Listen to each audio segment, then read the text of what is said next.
చాలామంది అడిగే ప్రశ్న ఏంటి అంటే మనకు వానాకాలం వస్తుంది కాబట్టి వానాకాలంలో ఐ సర్జరీస్ చేసుకోవచ్చా లేదా అనేది చాలామంది అడుగుతూ ఉన్నారు. నమస్కారం అండి, నా పేరు డాక్టర్ సత్యనారాయణ. నేను అమెరికన్ లేజర్ ఐ హాస్పిటల్లో కొండాపూర్ బ్రాంచ్లో కన్సల్టెంట్గా పనిచేస్తున్నాను, క్యాటరాక్ట్ అండ్ రిఫ్రాక్టివ్ డిపార్ట్మెంట్లో.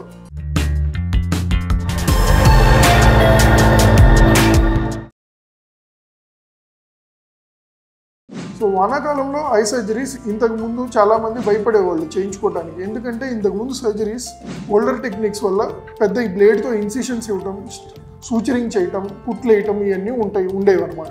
సో అప్పుడు ఇన్ఫెక్షన్ వచ్చే ఛాన్సెస్ ఉంటాయి అని చెప్పి పూర్వకాలంలో వాళ్ళు క్యాటరాక్ట్ సర్జరీ వానాకాలంలో ప్రిఫరబుల్లీ చేయించుకోకూడదు అనేది అనుకునేవాళ్ళు. కానీ ఇప్పుడు లేటెస్ట్ టెక్నిక్స్ ఉండటం వల్ల అలాంటి ఛాన్స్ ఏమీ ఉండదు. వానాకాలం కానీ చలికాలం ఆర్ వింటర్ సీజన్ కానీ ఎనీ టైం ఎనీ సీజన్లో క్యాటరాక్ట్ సర్జరీస్ అనేవి 100% చేసుకోవచ్చు.